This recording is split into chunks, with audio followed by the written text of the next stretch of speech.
Hello students, बहुत सारे question हम सॉल्व कर चुके हैं देखिए केवल बुक का। क्वेश्चन नंबर 1 से लेके क्वेश्चन नंबर 18 तक ऑलरेडी क्लियर हो चुका है। कुछ क्लियर नहीं हुआ है तो मैंने कहा था कमेंट बॉक्स में कमेंट करने के लिए, ठीक है। तो आगे अगर कुछ डाउट होता है तो जरूर कमेंट कीजिएगा। आज मैं बताऊंगा क्वेश्चन नंबर 19 से लेके क्वेश्चन नंबर 25 तक। आज हम बात करेंगे 6 क्वेश्चन की। ये 6 के 6 क्वेश्चन आपके लिए इंपॉर्टेंट है। चलिए बात करते हैं क्या क्या है इसमें। छोटे छोटे क्वेश्चन है, छोटे छोटे ट्रांजेक्शन है, लेकिन इंपॉर्टेंट है। बिजनेस में मिसलेनियस ट्रांजैक्शंस के नाम से इसको जाना जाता है। तो क्या है इसमें, एक एक करके क्वेश्चन को समझते हैं। देखिए पहला ट्रांजैक्शन है क्वेश्चन नंबर 19, ठीक है। यहाँ पर तो सबसे पहला काम तो हमारा ये होता है कि हम क्या कर ले, फॉर्मेट तैयार कर ले। तो यहाँ पर हो जाएगा हमारा फॉर्मेट।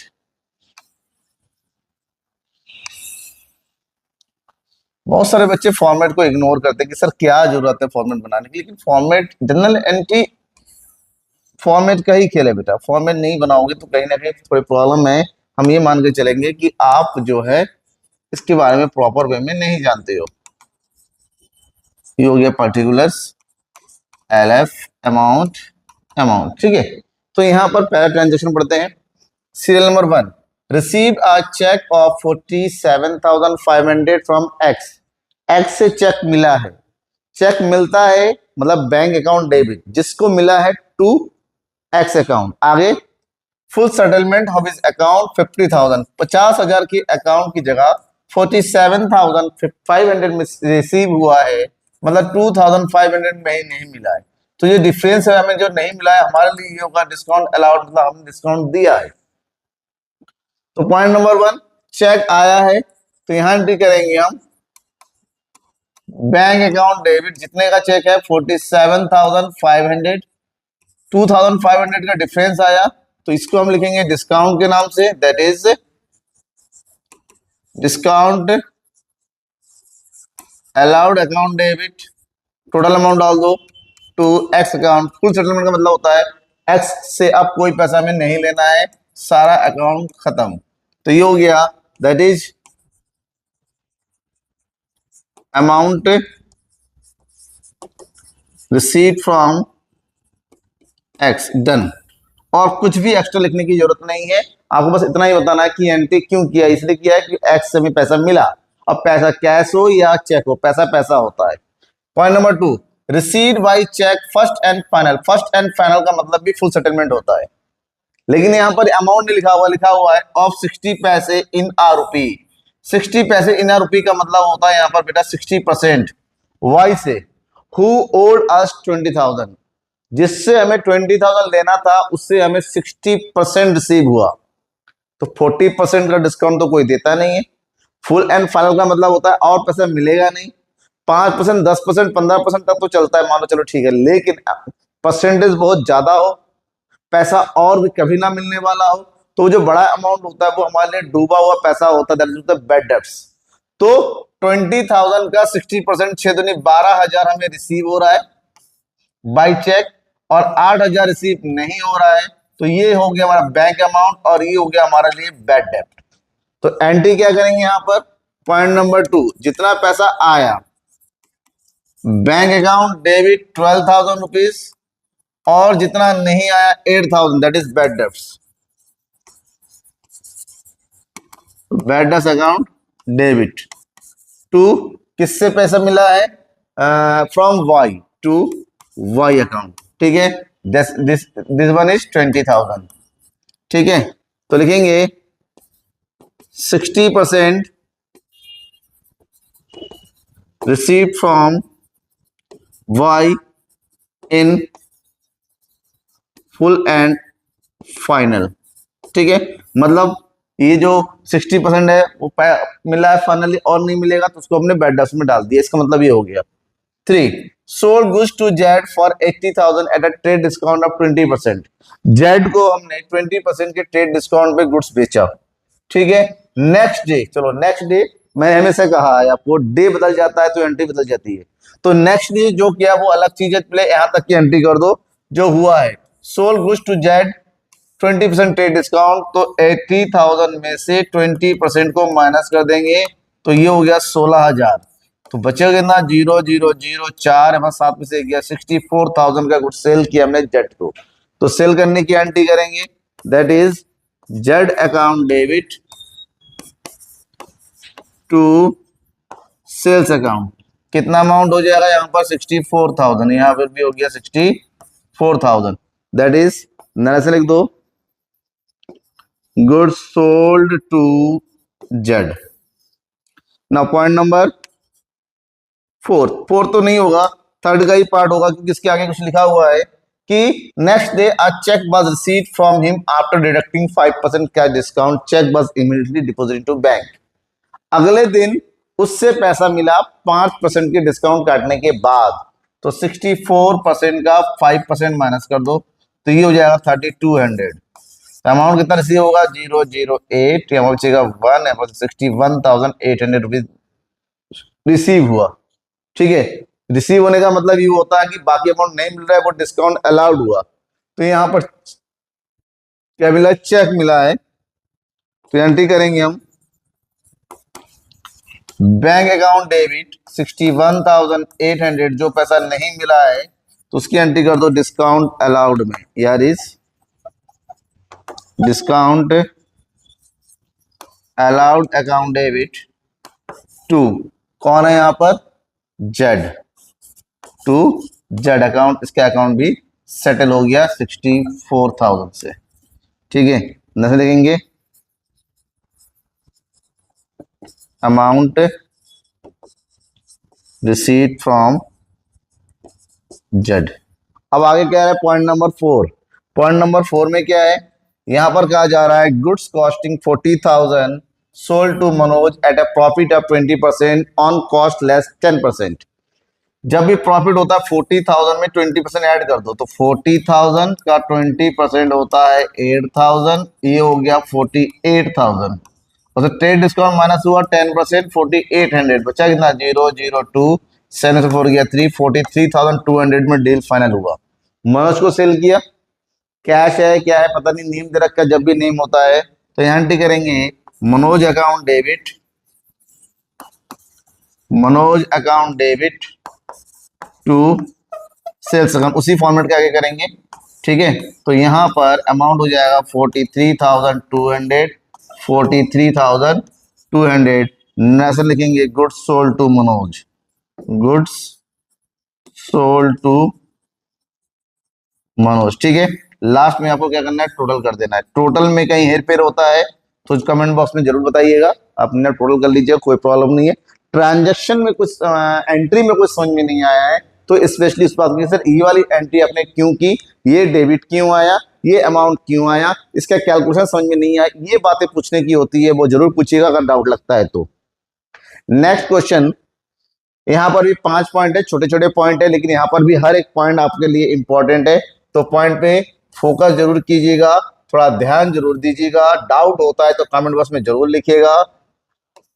ठीक है, तो यहाँ पर पॉइंट टू पॉइंट एंट्री करके हुए चलेंगे। तो ये हो गया हमारे पास date column, particulars, LF, amount, amount. चलो पहला पॉइंट पढ़ो, goods for 1,20,000 was destroyed by fire. Goods destroyed by fire, goods का मतलब सामान। अब वो गुड्स कौन सा, जो आप परचेस करके लेके आए थे और गोडाउन में रख दिया था, आग लग गई, माल जल गया। तो परचेज किया हुआ सामान अगर माइनस करते हैं तो सेल करके माइनस होते हैं। बिना सेल करके अगर सामान माइनस हो रहा है तो परचेज अकाउंट को ही क्रेडिट करेंगे। सेल होता है तो सेल क्रेडिट होता है तो अलग मैटर होता है। बिना सेल करके गुड्स जो है माइनस हो रहा है तो उस केस में हमेशा परचेज को क्रेडिट करेंगे। नॉर्मली परचेज का रूल होता है डेबिट होना, लेकिन यहाँ पर परचेज किया हुआ सामान जो है जल रहा है, चोरी हो रहा है, विड्रॉ हो रहा है या कुछ और चैरिटी में जा रहा है, एडवर्टाइजमेंट में जा रहा है, तो उस केस में परचेज अकाउंट को हमेशा क्रेडिट करेंगे यहाँ पर भी। दूसरा है डिस्ट्रॉय हुआ फायर से, इसके लिए टर्म होता है लॉस्ट बाय फायर। क्या लिखते हैं इसको, लॉस्ट बाय फायर, याद रखिए। एक्सपेंस है तो ये हमेशा क्या होगा, डेबिट होगा। तो एंट्री करेंगे पॉइंट नंबर 1, दैट इज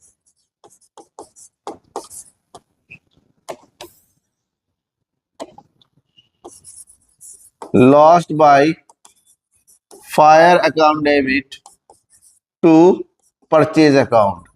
ठीक है, परचेज आने का मतलब ये होता है कि माल जल गया, और ये कितने का है, 1,20,000, 1,20,000।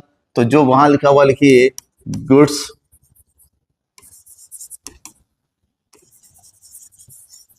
destroyed by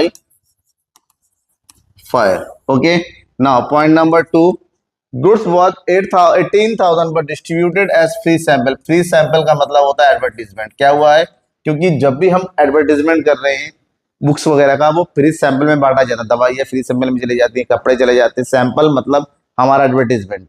तो इसके लिए बनेगा एडवर्टीजमेंट अकाउंट। क्या जा रहा है, गुड्स जा रहा है to purchase account. 20,000 were given away as charity in cash, और 20,000 रुपए कैश जा रहा है चैरिटी। तो एक एडवर्टीजमेंट हुआ, एक चैरिटी हुआ। तो यहां पर एंट्री करेंगे हम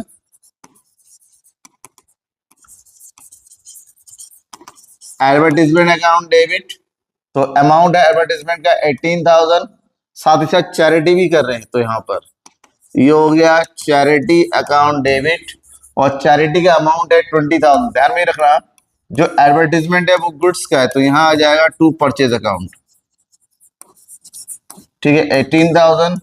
और जो चैरिटी है वो कैश का हुआ है, टू कैश अकाउंट। ठीक है, चाहो तो दोनों को अलग एंट्री भी कर सकते थे, advertisement account debit to purchase account और charity account debit to cash account, but combine कर देंगे तब भी कोई प्रॉब्लम नहीं है। तो लिखेंगे goods given away as sample and cash as charity. ठीक है, डन हो गया।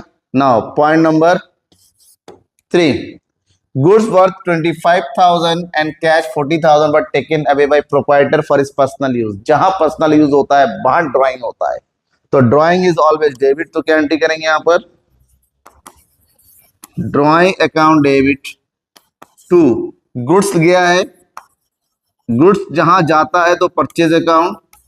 कितने का गुड्स गया है, 25,000, और कैश भी लेके गए, अपने शादी वादी होगी घर में, कैश भी गया है, गुड्स भी गया है, तो ये हो गया 40,000। तो ये हो गया टोटल अमाउंट 65,000। ठीक है, तो क्या लिखेंगे, goods and cash withdrawn bye proprietor. Okay, done हो गया।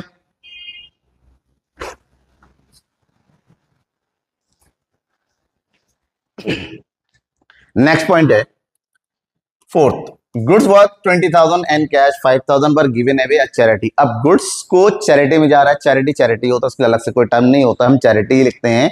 तो यहां पर एंट्री करेंगे हम charity, that is charity account debit to goods गया है, तो लिखेंगे परचेज अकाउंट। कितने का गुड्स गया है, 20,000 टू कैश अकाउंट 5,000, तो ये हो गया 25,000। ठीक है, तो यहां लिखेंगे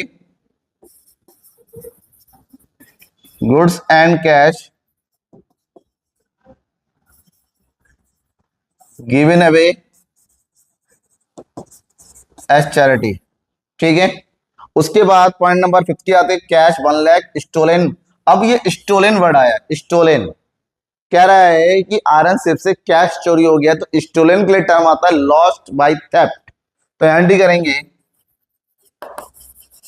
lost by theft account debit, cash चोरी हुआ है, to cash account the amount of cash 1 lakh. 1 lakh का कैश चोरी हो गया। ठीक है, हम एंट्री क्या करेंगे, अब नरेशन लिखो, cash stolen from iron safe. बस डन हो गया। लास्ट में क्या होता है, आप टोटल कर दो, ये कंप्लीट हो जाएगा, कोई प्रॉब्लम आपको नहीं होगी। अगर यहां पर प्रॉब्लम होती है तो जरूर बताइएगा, बाकी टोटल तो आप कर ही लेंगे। क्वेश्चन नंबर 21, यहां पर भी छोटे छोटे पॉइंट है। कह रहा है जनरलाइज द फॉलोइंग ट्रांजेक्शन। यहां पर मैं बिना फॉर्मेट के बता रहा हूं, फॉर्मेट आप खुद बना लीजिएगा। पॉइंट नंबर 1 की बात करते हैं। फर्स्ट पॉइंट क्या बोल रहा है यहाँ पर, sold goods to Brijesh of list price of 40,000, trade discount of 5%, full payment in cash, मतलब कैश हो रहा है। तो 40,000 का 5% होता है 2,000, माइनस कर देंगे तो हो जाएगा 38,000। ठीक है, तो यहाँ पर हम एंट्री करेंगे, पैसा सेल करने से तुरंत ऑन द स्पॉट आ रहा है, तो ये हो गया cash account debit to sales account. यहां हो जाएगा 38,000, यहां भी करेंगे 38,000, तो लिखेंगे सोल्ड गुड्स। ठीक है, बस इतना लिख दो, काफी है, sold goods. Next point number 2, goods given away as charity. यहां पर चैरिटी आगे अभी बताया था, गुड्स चैरिटी में गया है, तो चैरिटी डेबिट टू गुड्स की जगह लिखेंगे परचेज, तो लिखेंगे charity account debit to purchase account. तो यहां अमाउंट हो गया charity account debit to purchase account, कितना हो गया ये 5,000। ठीक है, तो नेशनल लिख दो यहां पर, goods given away as charity. ठीक है, नेक्स्ट हो गया charge interest on capital of 5 lakh at the rate 6%। Interest on capital, अब कैपिटल के ऊपर इंटरेस्ट लगा है, तो बिजनेस के लिए तो इंटरेस्ट देना नुकसान है, तो यहां पर एंट्री करेंगे इंटरेस्ट ऑन, इसको रट्टा मान लीजिए, जब भी इंटरेस्ट ऑन कैपिटल की बात होगी तो यही एंट्री करेंगे interest on capital account debit to capital account. ये कैश नहीं होता, कैपिटल में ऐड हो जाता है, कितना परसेंट, 6%। किसका, 5 लाख का 6%, तो यहां 5 लाख का 6% कैलकुलेट करोगे तो आएगा 30,000, तो यहां अमाउंट लिखेंगे 30,000। ठीक है, तो लिखेंगे provide interest on capital. Point number 4, outstanding wages. Badges outstanding हो गया, मतलब दिया नहीं है, देना है, तो ऐसे में बेजेस देना है, तो बेजेस अकाउंट डेबिट, और आउटस्टैंडिंग लग जाता है वो लायबिलिटी हो जाती है, तो wages outstanding account, wages outstanding account, तो यहां पर हो जाएगा 20,000।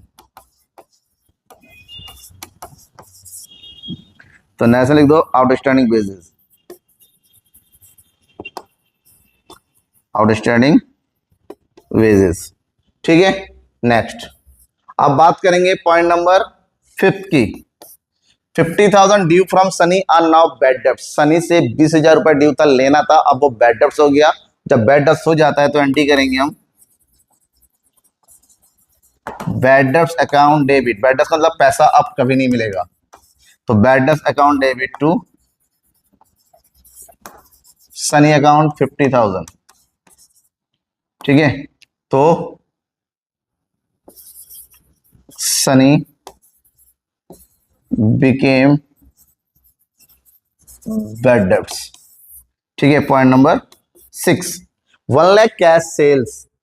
1 लाख का कैश सेल किया, कॉस्टिंग 18,000। 80,000 का सामान से मतलब नहीं कितने में बेचा, उससे मतलब है, तो बेचा है, पैसा ऑन द स्पॉट आ गया है, तो cash account debit to sales account. यहां पर हो गया हमारे पास 1 लाख रुपीज, यहां पर हो गया 1 लाख रुपीज, तो नर्सिंग लिख दो goods sold, goods sold, last में कर दो टोटल। ठीक है, फॉर्मेट के साथ करना आप लोग, मैंने तो बिना फॉर्मेट किया था कि टाइम कम टाइम, ताकि अब बोरिंग ना हो, कि ज्यादा जितना लंबा चलेगा क्वेश्चन बोरिंग ज्यादा होता है। चलिए आगे बढ़ते हैं, next question, question number 22, prepare journal from the following transactions. अब हमारे पास 4 पॉइंट है, यहाँ पर पॉइंट कौन से हैं, वही सेम छोटे छोटे अलग अलग डिफरेंट डिफरेंट टाइप के केसेस हैं। पहला है प्रोप्राइटर विड्रॉ। प्रोप्राइटर विड्रॉ जब भी होता है तो यहां बनता है आपका drawing account. Private use 50,000 from bank, bank से विड्रॉ किया है, तो पहले एंट्री करेंगे drawing account debit to bank account, तो यहां लिखो आप 50,000, तो यहां पर भी लिखो आप 50,000। क्या लिखेंगे?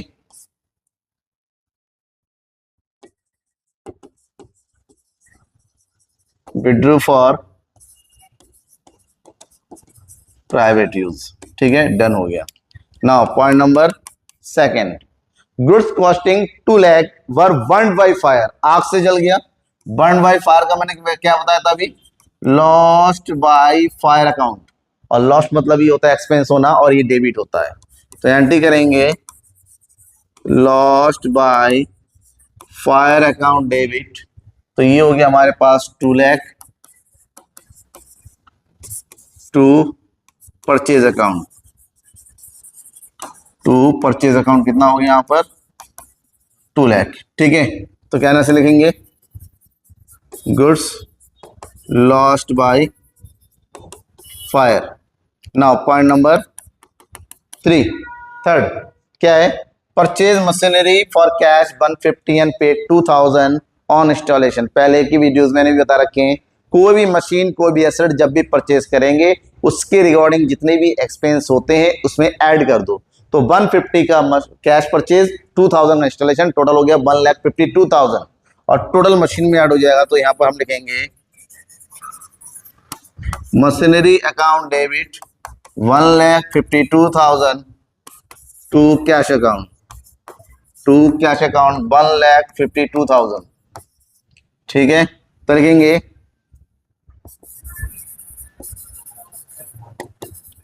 Machinery purchase. ठीक है, और ये हो गया last, this one is charge 5% depreciation. Depreciation जब भी होता है जो भी मशीन का है 2 लाख का 5%, 5 दूनी 10, यानी कितना हो जाएगा? 10,000, और 8% फर्नीचर, 8 पंजे 40, 400। ठीक है, और डेप्रिसिएशन हमेशा डेबिट होता है, तो यहां पर हम लिखेंगे पॉइंट नंबर डी हो गया यहाँ पर डेप्रिसिएशन। यहां लिखेंगे depreciation account debit to building account, to building account. Building का कितना आया बेटा? 10,000, और to furniture account, to furniture account, तो ये हो गया 5,000 का 8% 400, टोटल इज 10,400। तो लिखेंगे depreciation charge, depreciation charge on building and furniture. ठीक है, डन। लास्ट में क्या कर दो आप? टोटल कर दो, और ये कंप्लीट हो जाएगा। मैं बार बार बता रहा हूं, अगर किसी पॉइंट में जरा सा भी कंफ्यूजन होता है तो कंफ्यूजन को दिल में, दिमाग में नहीं रखना है, कमेंट बॉक्स में डालना है, ताकि इसको मैं दूर कर सकूं। Okay, now question number 23। अब हमारे पास क्वेश्चन है, यहाँ पर 6 पॉइंट है, यहाँ पर भी छोटे छोटे पॉइंट है, कोई प्रॉब्लम नहीं है यहाँ पर भी। अब समझो, out of insurance premium paid this year 15,000 is related to next year. Next year का मतलब क्या हुआ? एडवांस चला गया, और जो एडवांस होता है उसके लिए एडवांस अकाउंट खोला जाता है। एडवांस को प्रीपेड भी बुलाया जाता है, तो प्रीपेड इंश्योरेंस बोलेंगे। क्या बोलेंगे? Prepaid insurance. और प्रीपेड इंश्योरेंस, इंश्योरेंस एक्सपेंस अगर वो प्रीपेड हो जाता है तो उसको बोलते हैं एसेट्स। ठीक है, फ्यूचर में देने की जरूरत नहीं है। और एसेट्स होता है डेबिट, तो प्रीपेड इंश्योरेंस अकाउंट डेबिट। ठीक है, out of insurance paid this year, इस साल जो पे कर दिया है, हम पे कर चुके हैं, तो prepaid insurance account debit to insurance account लिखेंगे हम यहाँ पर, क्योंकि पे हो चुका, लिखा अगर कहीं लिखा होता कि इंश्योरेंस पेड इन एडवांस, तो हम बैंक करते, ऑलरेडी पे हो चुका है। तो यहाँ पर एंट्री करेंगे prepaid insurance account debit to insurance account. कितना अमाउंट हो गया? 15,000 लिखेंगे। इंश्योरेंस पेड इन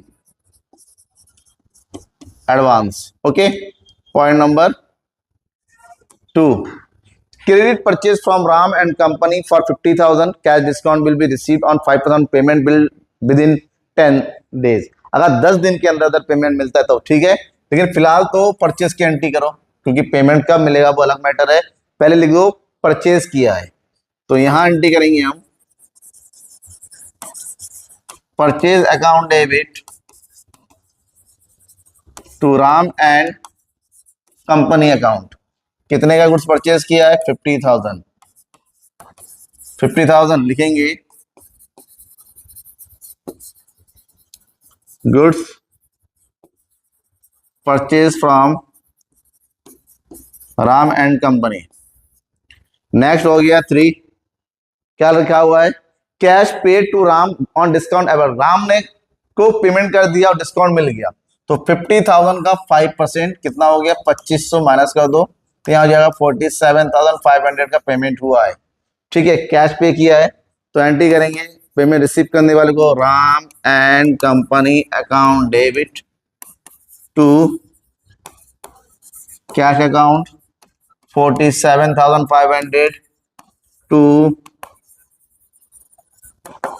डिस्काउंट रिसीव्ड अकाउंट 2,500। तो ये हो गया 50,000। तो लिखेंगे cash pay to Ram and company. Point number 4, paid income tax. Income tax is the term of drawing. Income tax personal होता है, पर्सनल हमेशा ड्राइंग होता है, तो यहां लिखेंगे drawing account debit, this one is 20,000। By cheque है तो to bank account 20,000, right here. Income tax paid, okay. Next term is goods costing 2 lakh sold for cash at a profit of 10%। 2 lakh का सामान 10% के प्रॉफिट पे बेचा और प्रॉफिट ऐड हो जाता है, तो 2 लाख का 10% 20, तो अमाउंट हो जाएगा 2,20,000 का सेल अमाउंट हुआ फॉर कैश, मतलब पेमेंट ऑन द स्पॉट आ रहा है, तो कैश हुआ। तो पॉइंट नंबर 5 एंट्री करेंगे हम cash account debit 2,20,000 to sales account 2,20,000। नजक दो गुड्स सोल्ड फॉर कैश। और लास्ट पॉइंट हो गया 6, purchase iron safe 2 lakh, filing cabinet 50,000 and computer 1 lakh. Iron safe और फिलिंग कैबिनेट ये दोनों ऑफिस इक्विपमेंट बोलते हैं, ऑफिस में यूज होने वाले सामान, टेबल हो गया, फर्नीचर हो गया, ये सब जो है आपका ऑफिस इक्विपमेंट में आ जाता है। तो यहां लिखेंगे हम office equipments account debit 2 lakh और 50,000, ये हो गया 2,50,000। ठीक है, कंप्यूटर को अलग लिखते हैं, ये एसेट हो जाता है अलग से, ये भी एसेट से कंप्यूटर, लेकिन अलग टर्म लिखेंगे। कंप्यूटर अकाउंट डेबिट कितने का हो गया? 1 लाख, और दोनों मिला के लो 2 कैश, ये हो गया 3,50,000, और लास्ट में क्या कर दो? टोटल कर दो, कंप्लीट हो जाएगा। सारे ट्रांजैक्शन सिंपल है, सारे ट्रांजैक्शन इजी वे में बताए गए हैं। डाउट होता है देन आस्क। अब बढ़ते हैं नेक्स्ट क्वेश्चन पे। ठीक है, यहां पर question number 24, journalise the following transaction in the books of Kanishk Traders. यहां पर हमारे पास 3 पॉइंट है। Sold goods costing 1,20,000 to Charu at a profit of 33 whole 1/3%। यहां बड़े कंफ्यूजन होता है बच्चे, इसका मतलब होता है 33 होल 1/3 कंबाइन करेंगे, 33 99 100 अपॉन 3%, मतलब 1,20,000 का 33 यानी 100 अपॉन 3% हटा के 100 लग जाता है, तो यहां हो जाएगा 40,000 एट अ प्रॉफिट। तो 40,000 को इसमें ऐड कर दो, तो यहां हो जाएगा 1,60,000 माइनस ट्रेड डिस्काउंट 15%, तो 1,60,000 का क्या निकाल लो? 1,60,000 का हम निकालेंगे जाके 15%, तो ये हो गया 2 जीरो से कट गया 0 0, 15 6 90, 15 कम 15 और 9 कितना हो गया? 24,000 माइनस को दो 0 0 0, यहाँ बचेगा 6 3, 1,36,000 रुपए। तो हमें एंट्री करनी है 1,36,000 की, प्रॉफिट ऐड कर दिया, उसके बाद ट्रेड डिस्काउंट माइनस करते हैं, तो यहाँ पर कुछ हो रहा है, कैश वगैरह कुछ लिखा हुआ नहीं। चारू को बेचा है, so here Charu account debit to sales account 1,36,000, 1,36,000 goods sold to Charu. Next point number 2, sold goods costing 80,000 to Arun against check at a profit of 25% on cost less 15% trade discount। तो sold goods costing 80,000 to Arun, Arun को 80,000 का सामान बेचा, तो यहाँ पर हो गया 80,000, प्रॉफिट हो गया 25% ऐड कर दो, 15 120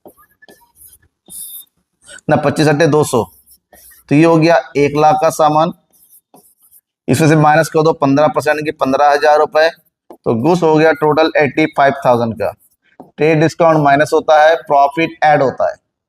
अगेंस्ट चेक, चेक रिसीव हुआ है बेचने से, तो चेक मतलब bank, so bank account debit 85,000 to sales account 85,000। क्या अंदर से लिखेंगे, गुड्स सोल्ड, डन, पेमेंट आ गया। और लास्ट पॉइंट है थर्ड, ठीक है, paid by cheque 8,400 as insurance premium. अब इसको थोड़ा सा समझना पड़ेगा, कंफ्यूज हो जाएगा वरना, ठीक है, समझो। The question is paid by cheque 8,400 as insurance premium for a period of 12 month, 12 महीनों के लिए, फॉर 12 मंथ। तो 12 मंथ का हो गया, तो 1 मंथ का हो जाएगा 12 7 84 700 रुपए, ठीक है। एक महीने का इंश्योरेंस फीस हो गया 700 रुपए, टोटल 12 महीने का पेमेंट कर दिया। स्टार्टिंग 1 अगस्त 2022, 1 अगस्त से अगर शुरू होता है तो खत्म होगा 31 जुलाई को 2023 को, 2022 को शुरू हुआ था, 2023 को खत्म होगा, 12 महीना। लेकिन प्रॉब्लम यहां पर ये बात है, हमारा जब फाइनेंशियल ईयर क्लोज होता है वो 31 मार्च को होता है और शुरू होता है 1 अप्रैल से। तो 31 जुलाई और 31 मार्च के बीच में जो डिफरेंस आता है, अप्रैल मई जून जुलाई, 4 मंथ का, उसने 12 महीना इंश्योरेंस कंपनी के 12 महीने के हिसाब से पे भी किया है 8400 रुपए। लेकिन जब अकाउंटिंग ट्रीटमेंट हो रहा है उसके हिसाब से 4 महीने का एडवांस चला गया, तो 700 मल्टीप्लाई 4 यानी कि 2800 रुपए एडवांस हुआ। तो करंट ईयर का कितना हुआ, केवल 5600। तो ये हो गया एडवांस और ये हो गया करंट ईयर का। अब इसको इसी हिसाब से लिखना पड़ेगा। इंश्योरेंस प्रीमियम है तो लिखेंगे insurance premium account debit, current year का 5600, जो एडवांस है वो हो गया prepaid, prepaid insurance account debit 2800 to by cheque हुआ है टू बैंक अकाउंट कितना 8400। क्या लिखेंगे, insurance premium paid and 4 months of 4 months in advance, in advance. Okay, ये डन हो गया। अब अगर इस पॉइंट में डाउट होता है अलग से आपको तो बताइएगा, मैं आपको कमेंट में टेस्ट करके अच्छे से बता दूंगा कि क्या हुआ है। अब यहां पर लास्ट क्वेश्चन है आज की इस क्लास का, ठीक है। 25 purchase building for 150 and include expense 10,000 on it's purchase. अब बिल्डिंग परचेज किया है 150 का, उस पर एक्सपेंस हुआ 10,000। मैंने भी, बिल्डिंग हो मशीन हो कोई भी एसेट्स परचेस करते वक्त जो भी खर्चा होता है उसमें जुड़ जाता है। तो यहां पर डेट डालेंगे मार्च 4। तो क्या परचेस किया है, बिल्डिंग।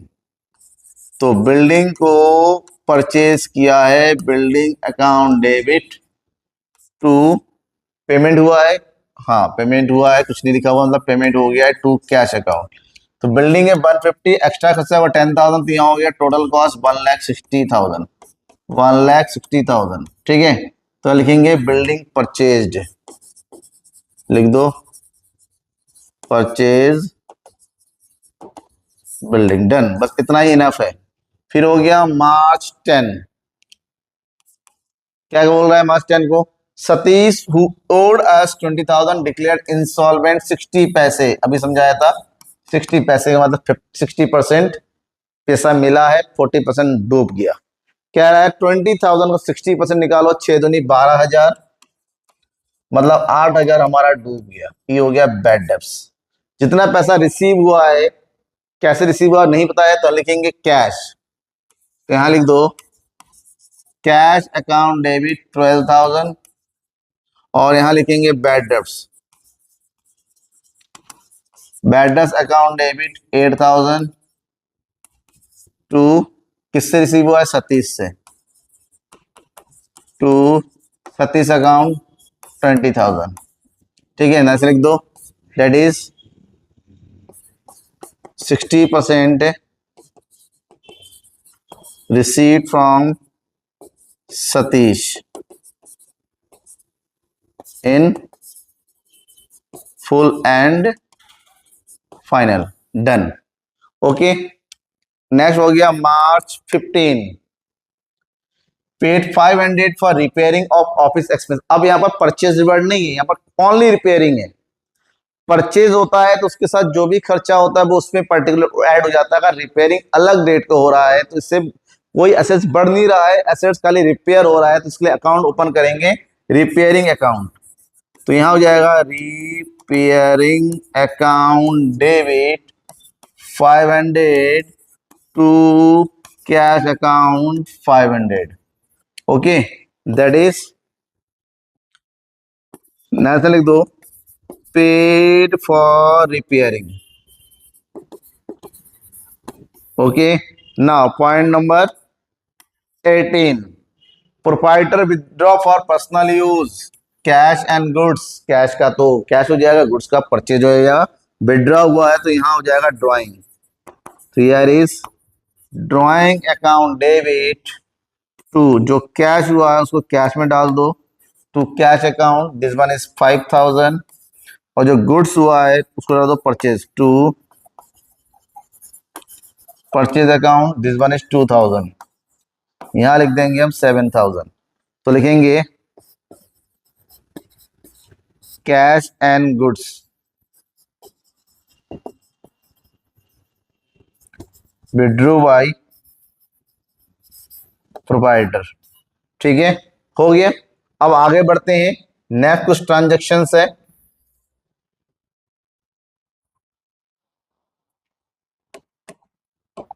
ट्रांजेक्शन नंबर 20 यानी March 20, purchase the following items for business, iron safe, filing cabinet, computer, postage, stationery सब खरीदा गया है। तो यहाँ पर आयरन सेफ और कैबिनेट दोनों मिला के आ जाएगा ऑफिस इक्विपमेंट में, तो दोनों को ऐड कर दो। ये हो गया ऑफिस इक्विपमेंट्स अकाउंट डेबिट, तो ये हो जाएगा 15 एंड 5 20,000। कंप्यूटर भी परचेज किया गया है, तो here is computer account debit 12,000। Postage payment किया गया है, तो postage account debit, this one is 200, और स्टेशनरी भी हुआ खरीदा गया है, तो ये एक्सपेंसेस को अलग से लिखते हैं, स्टेशनरी अकाउंट डेबिट, तो ये हो गया 150। टोटल का पेमेंट का पता नहीं है सोर्स, तो लिखेंगे कैश अकाउंट, तो ये हो जाएगा 2,000 और 12,000। ठीक है, तो आयरन से भी होगा 20,000 to 32,000, 32,350। ठीक है, तो लिखेंगे office equipment, computer, postage and stationery paid. ठीक है, ये हो गया। और लास्ट पॉइंट हो गया हमारे पास 31 के लिए, चार्ज डेप्रिसिएशन, ये डेप्रिसिएशन हुआ। ठीक है, तो यहां पर एंट्री करेंगे हम depreciation account debit 10% on 15,000 of machinery, तो ये हो गया 7,500 टू मशीनरी अकाउंट 7,500, तो यहां हो जाएगा डेप्रिसिएशन चार्ज। लास्ट है outstanding wages at the end of year 6,000, तो आउटस्टैंडिंग वेजेस है तो इसके लिए भी क्या लिखेंगे, wages account debit 6,000 to wages outstanding account, wages outstanding account 6,000। So यार नथिंग दो आउटस्टैंडिंग वेजेस, डन हो गया। दैट्स क्लियर, सारे क्वेश्चंस हो गए। किसी भी क्वेश्चन में जितने क्वेश्चन आज मैंने कराए हैं, अगर आपको लगता है कि कहीं प्रॉब्लम क्रिएट हो रही है, वो प्रॉब्लम कमेंट बॉक्स में होना चाहिए ताकि नेक्स्ट वीडियो में उस प्रॉब्लम का सॉल्यूशन आपको मिल जाए। Thank you and bye.